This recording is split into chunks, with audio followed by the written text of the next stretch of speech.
बड़ी बड़ी चमकती नील से गहरी आंखें, लंबे घने रेशम से बाल, लेकिन रंग सांवला होने के कारण रीमा हमेशा उदास रहती थी।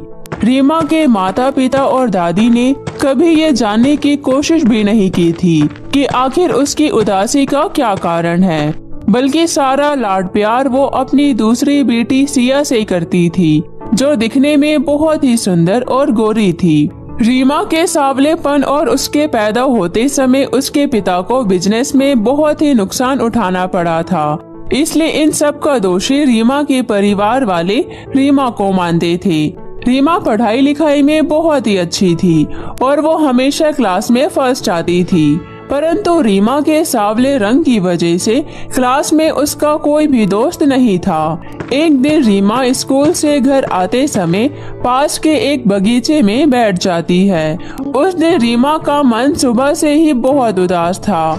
वो मन ही मन रोते रोते कहने लगी, काश मैं भी अपनी बहन सिया की तरह होती तो मुझे भी घर में सभी प्यार करते और मेरे भी बहुत सारे दोस्त होते।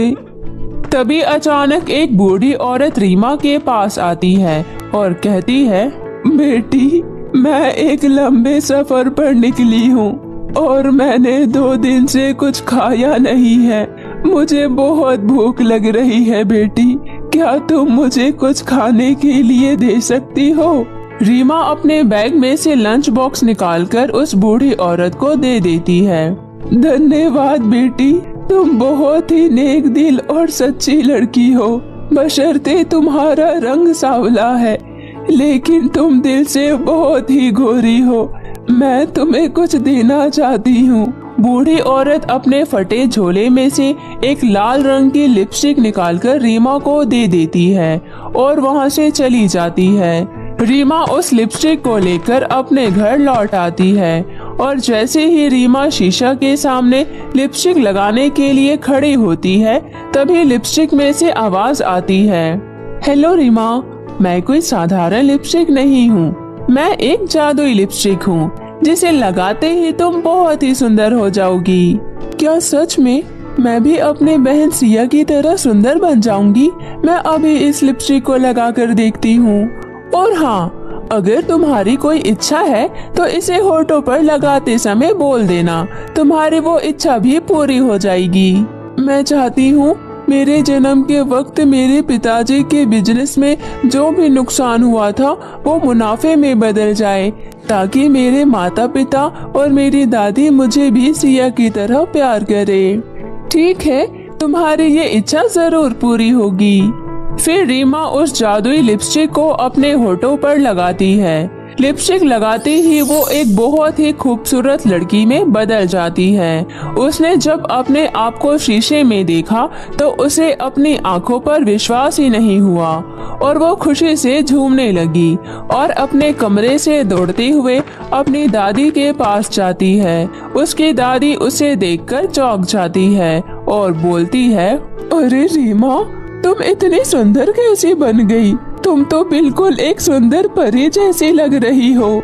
लेकिन दादी, इस परी को आपने कभी प्यार नहीं किया। ऐसी बात नहीं है मेरी बच्ची।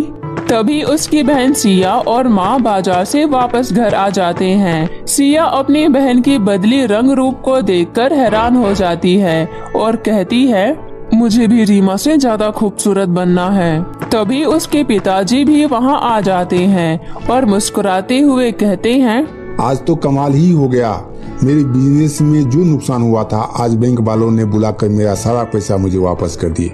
रीमा अपने कमरे में दौड़कर आती है और उस लिपस्टिक से कहती है, सही में तुम तो बहुत ही कमाल की जादुई लिपस्टिक हो।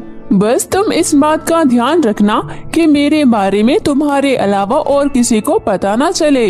हाँ, किसी को पता नहीं चलेगा। मैं तुम्हें अभी छुपा कर रख देती हूँ। तभी सिया उसके कमरे में आती है और उससे पूछती है, आखिर ये सब हुआ कैसे? मुझे भी बताओ ना, मैं भी और ज्यादा खूबसूरत बनना चाहती हूँ। अरे, तुम तो पहले से ही इतनी खूबसूरत हो, तुम्हें और खूबसूरत बनने की क्या जरूरत है सिया?